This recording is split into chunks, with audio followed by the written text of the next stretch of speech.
Hey guys, this is Kirob speaking, and today we are back in the Cyclist tactics with our first look at career mode, and this is still based off version 6.1 of the demo/dev build in this case, and we are going to continue right at the end of the first season with Willi Windbrecher. No, Willi Windbrecher, because he's a little bit more German than these. Oh well.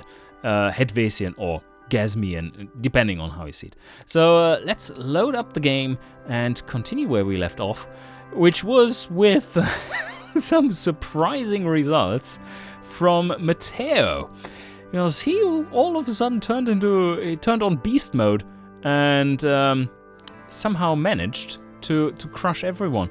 We finished overall in 25th. Isn't that fantastic? Yes, that is a really good result, by the way.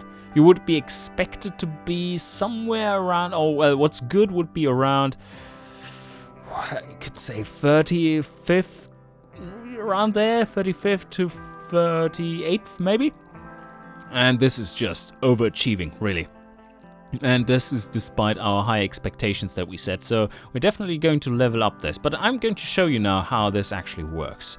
We don't need to do any scouting anymore, this is all done. We are ready to start the next season. Unfortunately, very much unfortunately, Matteo actually leveled up on the very last race. This is just so tragic for him, because this means that he will be without a job, most likely. Although he's getting more useful. We shall see how this goes. But yes, so we are now clicking next season, which will bring us to a page that doesn't work anymore. And that is very unfortunate. Well, we do see parts of it here. This page, I can tell you, and you can tell me, has not been tested much. This is all fucked. Well, this is what it looks like at the moment. You're supposed to be seeing, you see part of it, right? We did get our sponsor analysis here for 4 categories, and some of them are working, most of them are working, not this one. There are 2 more over there on the side, which you can't see. This is all shifted over. And this one is, our sponsor is very happy with our season performance and has offered to significantly increase our funding for the upcoming season. Okay, look at this. So our starting season was level 2, was recommended. That is pathetic. And they also offered us like low tier, would have offered us low tier, very poor funding, which is level 3. And now they are recommending very poor funding, and they also even offer us to get into the next one, which would be, I don't know what funding. We shall check that out. And unfortunately, this doesn't quite work because there's some nice stats on this page. Too bad you can't see them. So next season, please. And as you see here, it now actually generates a completely new set of races.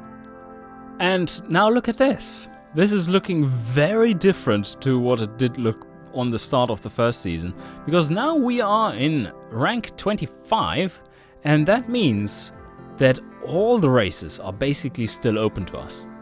They don't necessarily have to, but it is likely that they are at that rank, because now we get to pick as the 25th team overall, and that means that we have access to all those bigger races as well, all those 2-star races, and the mixed league ones.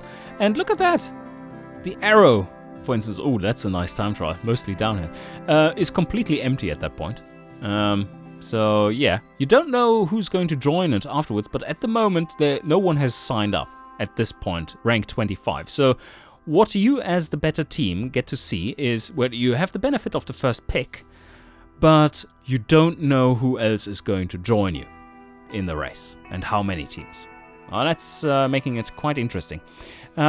So now, let's first set the desired level of funding, which probably is either very poor or poor. Not great, but look at that budget. 10,000. Well, we would only be able to put it on low to play fair. That still gives us a lot more budget to play with. 4,900. We haven't picked races yet, so no travel costs are in there yet. But this is for our current team. And yes, you have to pay your own rider. This will be most likely difficulty dependent as well. So on lower difficulties, you won't have to pay 100% for your own rider. Well, I'm pointing towards the wrong one. It's Willi Windbrecher, of course, who is our own rider. Not Arsene, even though he's the MVP of last season.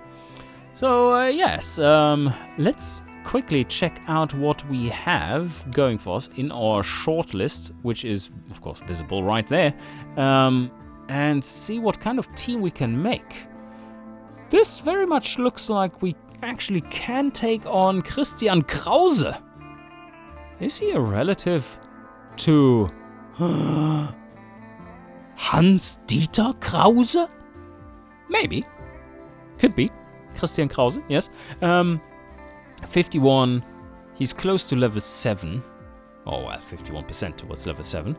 He has really, really solid energy. Not as solid speed. And not that many attack points. So he is lacking in quite a few parts of his, well, skill set. But overall, quite powerful. We would be able to afford him, it looks like. I think we're going to keep around Arsene. As he has been doing well. He only costs, well, only 1,900 out of our 9,200 budget, which we would be... No, wait. Is funding pathetic? No, okay, it wasn't. It was just not updating properly. Or resetting, rather, when we are putting it there. Yeah, something happened there. So we can go towards... Should we... Yeah, I think we should be able to get enough points for this. Now you see something new here. Now there's a red bar. If you go into this, then your sponsor is getting you some serious talking to. If you end up in the red twice in a row, then it's basically game over. Or, well, not really. You fall down, but then you might not even be able to finance your team, and then it's basically, effectively game over. I really like Christian Krause with how much potential he has. But the problem is, really the attack points. He is not fast. He doesn't have high enough energy per turn. And then he has a severe lack of attack points. Even John... Maybe we should take John Gray. This bastard has been on the board for since the beginning. He was offered to us early on. We could pick Linus Frank, who is a much more well-rounded rider than Christian Krause. Even though he's quite a bit slower. He's also a lot cheaper. Now this is a race we definitely are not going to join in. Holy shit, the Felsbach Classic. Mur de Felsbach. Yes. That one is a hilly cobble race. And there we have access to all the fun races. And they are not for our team, that's for sure. This one is already almost full. And that is telling you something. Because that means there are only so far better teams in this one. 7 teams that are ranked better than you. Meadowmeister Milk, for instance. That is nasty. This is a hilly cobble stage race. Yeah, quite something. Let's talk about Christian Krause. How many level ups does it take before he gets somewhat good? Well, he's somewhat good for, like, in the long run. He does have plenty of recovery already, so for some tours he might be quite adequate. But he's not going to win anything. And that's a shame, really. He can hang in there and just endure. But grinding it out is yeah, I mean, he's capable. He's the perfect candidate to be in there for the long run. But man, he can't win a stage. So that is hurting him really bad. How many level ups will it take before he gets really good? So in 2 level ups, he will have another specialization point. And if he puts that into mountain, then he becomes a force to be reckoned with in the mountains. And he would have a 1-2 and then a -1 in cobble. So that is still really, that is really powerful. especially having +1 as a mountain rider. But I'm worried about his attribute points, because they are lackluster. He does have potential speed, he doesn't have attack points, he does need another 1 energy per turn. So I think it takes 2 levels to get him to 19 here to make him somewhat decent in attack points. That's also level 8. So it takes 1.5 levels to make him really good. Does he get 1.5 level ups in this? It will be difficult because, like, he can't win anything. So, is he going to be weighing down the team, or is he actually going to help it? That's a difficult decision. And another thing to consider is, do we really need him? If he is, let's say he gets to level 8 somehow, this is what is waiting for us for shortlisting potential. Yes, I know the list is fucked, but bugs that are going to be fixed, right? This is our potential shortlist candidates. These are some of the riders that got fired. Look at these. Mountain 2 got fired. We might be actually picking up an enemy rider. Mountain 2, 212, and very well rounded. Well, no, not so much. He also can't win anything. But yeah, he has such potential. Doesn't cost much, $500. Can pick him up there. Or a 712 climber. Oh, do you get it at 7? Second specialization point is of course at 5. And then level 8 is when you get to 3rd. So he could become a really powerful climber. And look at his stats. He already is really good. And once he levels up, he is going to be God in the mountains. So how about this guy then? Do we want to pick him up for 4,700 next season? I have the perfect rider to go along with Christian though. Also a slowpoke rider with loads of endurance. That's Gieb. Gieb could be really good there. He has 19.6, but he's a rouleur. He's a level 5, focusing on that, and he can haul some ass in the flat. We should also not forget that we now have the possibility to make our team a bit more varied. We don't need to focus on one archetype of race anymore, because we can have 5 or 6 riders on the roster, and that means we could, for instance, pick up John Gray, because he's a powerful rider. If he's on his fitness peak, he can produce some good results for the team. If he gets a +1 here and some more points, then he's not only enduring but also powerful. Mountain rider, well, decent enough. For a level 5, he's pretty solid. And does have a punch to him as well. So I think we're going to pick up Gieb, because he looks pretty strong. And he has some potential to grow. We are getting closer to flat stage specialization here. And we already have Arson. He's a fantastic sprinter, as we have seen. Especially for the lower type of events. And I don't think we're going to break through to the big stuff this season. These teams up there are just a little too fast.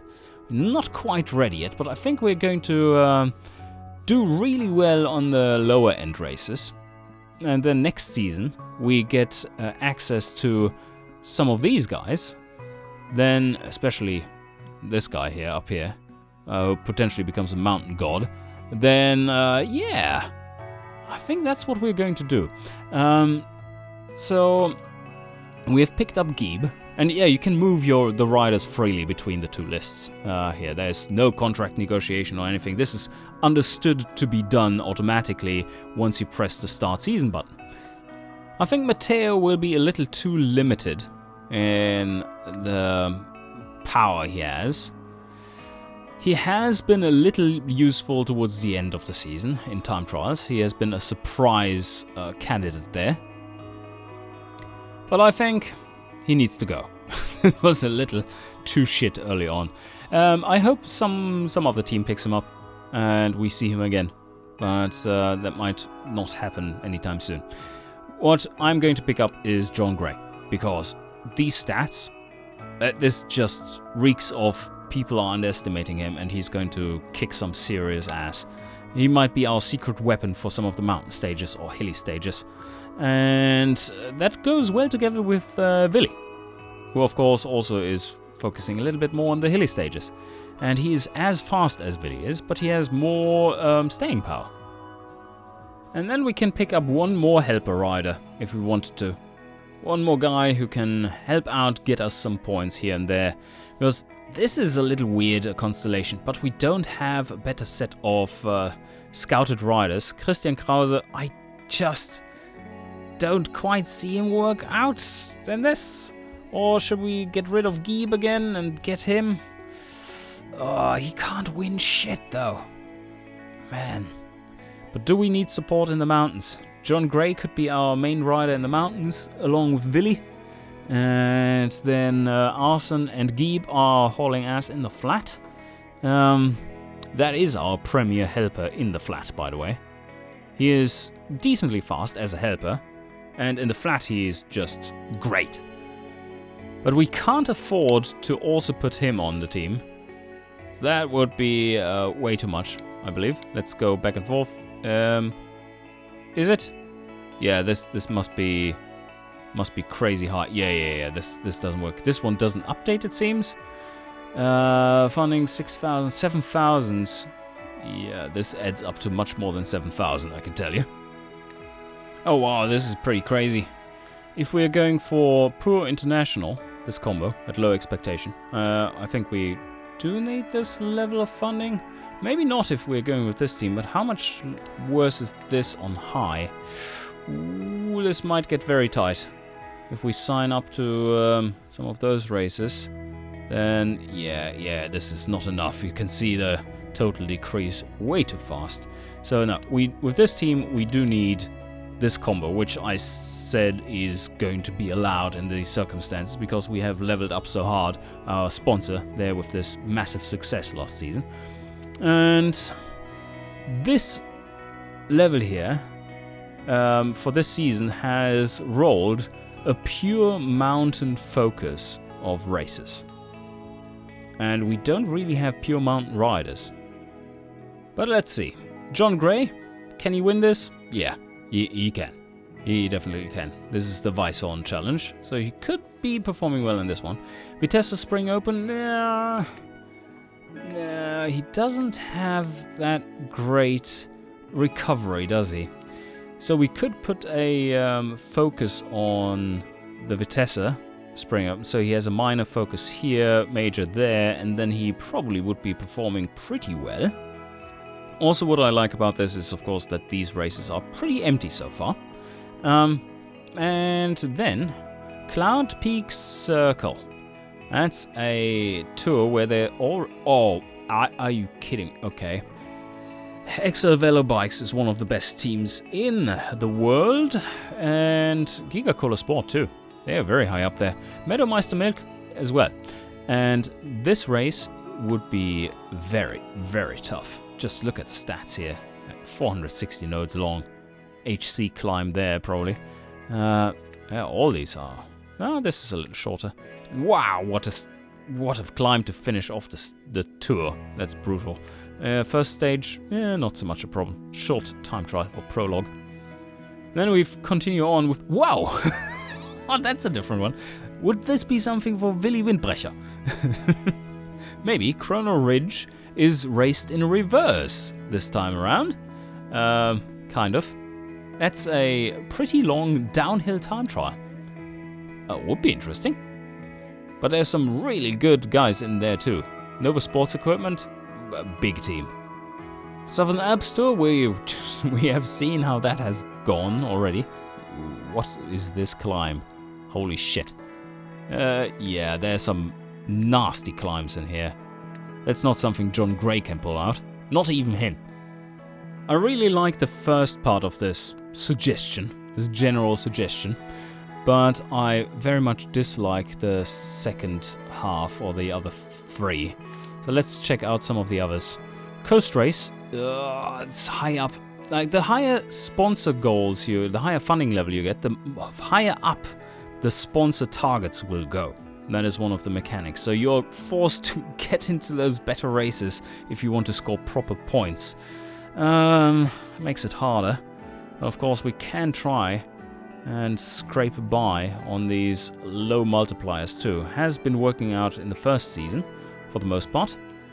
Oof, okay. Well, we do have a light cobble race here we could do. Highport. Tends to be quite full. Who's in there now? Yeah, okay. I mean, we could attempt that. We do have a rider for it. So let's take another look here. I mean, our Geeb superstar definitely would be able to perform reasonably well here if he levels up beforehand and gets some more speed. Okay, I think I found a bit of a race mix that would somewhat suit our team. And it's an interesting one for sure. Maybe the Vitesse though. It is a tough race. Yeah, let's try and take a look at this first. We do have a mix of slightly hilly races and, well, races that are not frequented by the big bad hitters just yet, because our team won't be a big bad hitter. We do incorporate a few of the targets that we have here: half target, full target, and here, interestingly, half target there on the Highport race, which is a cobble classic, light cobble classic. Then the only real question remaining is these two time trials. Do we want to do them or not? We do have as alternative, or well, let's show them first. This is of course the downhill race. That would be relevant if Willi Windbrecher does get another level up, which I sure hope he does until then, and that would give him another downhill stat and make him quite decent in this one, I believe. But he's a little slow too, and I don't know, but he could then have a major fitness peak for this one here, which is featuring a downhill-esque finish, so that might be something for him. And then the last race could either be this one, which is quite interesting as well. The only points, mountain points, are grabbed in the first stage, which is a prologue, 36 nodes long. Or we race this race, which is a 2-star race, but no one has signed up for it just yet, apart from Ultimate Sportswear, who are a kind of kick-ass team, so it's a little nasty. The good thing about the Basara sprints would be that, well, short stages, it's fine for our low-energy general team. And, yeah, I think top 10 is pretty easy to grab here. It's not that prestigious, although it is as prestigious as this time trial. So, yes, it is just as prestigious.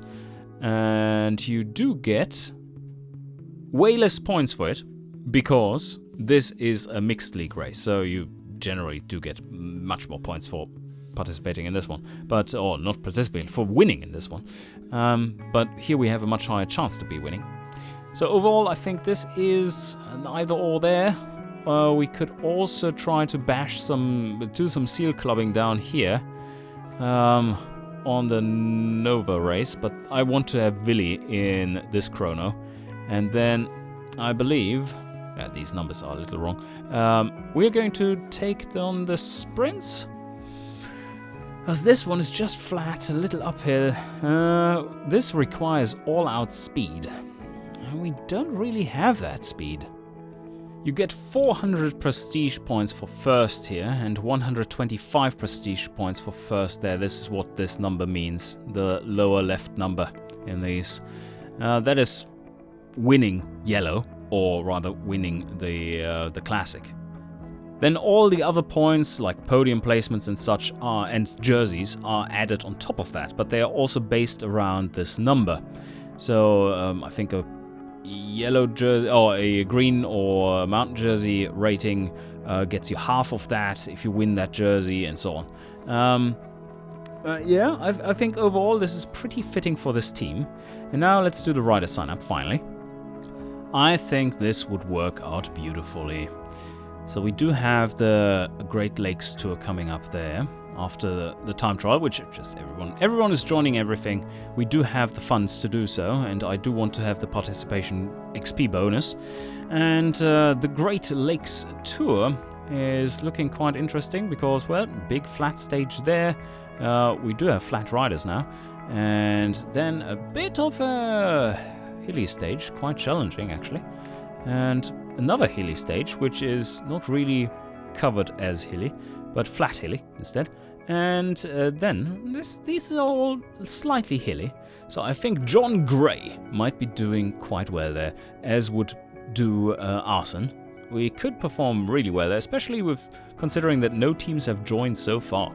And RS Rush, Rising Sun Rush, is our first major focus race of the season, and I think Arson Azatov is going to crush that one on the major fitness peak, and he's not going to be needed on the Weisshorn challenge, not this time around, hopefully, because John Gray is there with his minor fitness peak, and he will hopefully be able to cover that role.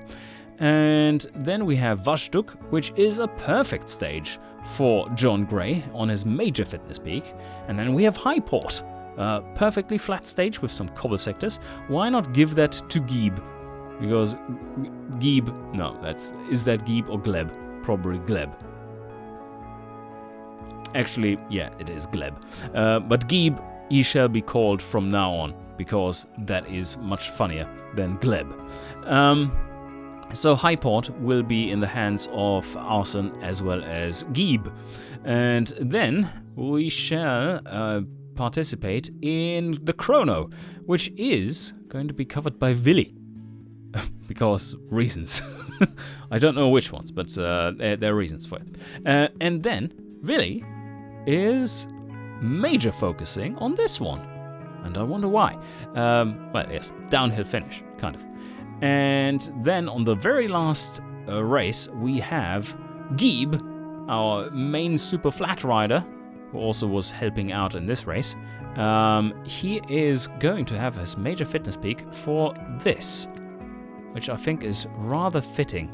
Should be performing quite well. And he does have no technical bonus there, but yeah, he will have had a level up until then, I very much hope, and that will make him quite a bit faster even. So overall, I think this is a very nice season plan that we have laid out here. And I think to round it off, we are going to just race the Arrow today and then get started with the Great Lakes Tour in the upcoming episode. And this is all looking good so far. Here we have our old short list. These guys are going to say bye-bye, especially Linus Frank. He's quitting cycling, as is Sergei Golubev. It's too bad. Some good riders in there. But yeah, these other guys will stay with us and will remain known. But we will have to shortlist them again at the start of the season, once we get the scouting available to us.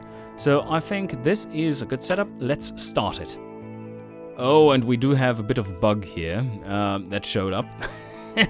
Yes, with the sign up. It's a little nasty. Now there are 9 teams that have joined this. Not nice. And, oh, a lot of close teams on the Arrow. Yeah, okay. 9 teams there too. The player team doesn't count, which is a bug. But that's going to be fixed. This one doesn't... Yeah, it does look quite bad. Plenty of teams joining this one. And Weisshorn, not that challenging. Vista watches team once again. And Vashduk, ooh, this one will be easy. It's not a focus race though. Highport, 9 teams. Ah, no. Fuck you. And the Chrono does look pretty bad as well. The Loop, yeah, 7 teams there. And the Sprints is probably going to be somewhat easy. Overall, I would say let's get into it. And oh, that is a bug. Yes, you can scroll, but then you have to go back and forth like this. These are all the riders that have been thrown out from the other teams, as well as those that we already know. And the scrolling currently is breaking, but it's still functional in some regards, so we can use it later on when we have to. We just have to do the scrolling here, switch back and forth, and we are there, and then we can select a rider, and that will work out. But there are some really big hitters in here. Looking forward to it. Cobble Light 7. Oh, fuck. Yeah. Some good peeps in there. So let's get back here and start the race. Short one, 59. And Simulated Deserts Sprint. Flat 11 taking this one. Dominating. Oh, okay. Didn't expect Flat 8 to win there. But let's go to the Arrow of Timur. And there we are. Not a favorite anywhere to be seen. Oh, look at that. Oh, this is interesting. This is something that happens when other teams start scouting for new riders, because they also scout. They behave exactly like your team would have to. And they're also scouting for new riders, and they're going to pick up the riders that best fit the profile they have in mind and the cost and so on. They have to adhere to a budget as well. That is already all functioning in here. And this looks like we're going to get absolutely flattened. Yes, they are moving so damn fast. But fortunately this is flat here, so... yeah, the rest is flat. Very fast though. Yeah, I mean, can move here, can move there, that is no difference, but this one is a bad one, so with Gleb, we're going to move here. That's a minimum, because we do need to get rid of the downhill. That is slowing us down. John Gray just doesn't care, just rolls. He's a baller. So let's go with John Gray and kick some ass and fail at it. Here we have Arson, who is, as always, quite fast. Let's keep it that way, so he can go to all the way there. And then Willi, oh yeah, he's doing all right. He does have a +1 in time trial, of course. Oh well, a +1 in flat because of the time trial, and his downhill skill is helping him here in this first move. Let's move him to there. Wow, they are finishing already. Are you serious? Holy shit. Okay, that's not a chance in hell, mate. Holy shit. Alright, yeah, there. We are so far behind. It's not even close. Not even close. Well, going to a time trial without time trial riders is a little depressing in some sorts. Look at this. It is exactly as one would expect. I wonder who this guy is, though. He just crushed face. He's a new rider. Keep an eye on him. We finished 14th. Oh, this is looking bad. Well, participation trophy, right? Right? Ouch. Well, I can guarantee you no one leveled up there. Anyway, that is almost done for the day then. We should pick a rider out of this broken list though. And I think the one to pick is the... oh, wait. Oh no. Oh, right. The mountain rider that we were looking at and fancying was actually picked up by another team. Yeah, by a team that had the pick after us. They also have access to all these riders. They are common knowledge. Every rider that has been in the peloton of either the Pro League or the Amateur League is publicly known. So as soon as they leave the team, they appear on your shortlisting potential of known riders, this list down here. And that means whoever gets to pick after you can pick them up. And, well, ouch, he was picked up by a team. Oh, well, he was picked up by a team before us, rather, in the preseason. We had him... oh, did we? Is that the way around? I'm a little confused right now. But I'm sure that will clear once a new day breaks. There's still some really cool mountain riders in here. Hilly Mountain 2, for instance. Oh, TT Flat 2. He only has a time trial skill. What is his speed profile? A little lackluster, but he's quite close to leveling up. Not as close as Hilly Mountain 2. And he could be made a little faster and have more power. Yeah, there are some really good riders in here. But first, of course, we are going to scout. Let's scout a Gasmian rider. There we go. And wow. Oh, holy shit, wow. 2 riders that actually are really capable. And fast. Fuck me. That's good stuff. This rider here, that's a keeper. So yes, I'm actually going to pick him up here so that he doesn't get lost. And we can pick from the broken list the next time around. Anyway, I hope you enjoyed this planning episode and all the considerations that show how you are going about planning your season. And I shall see you guys next time.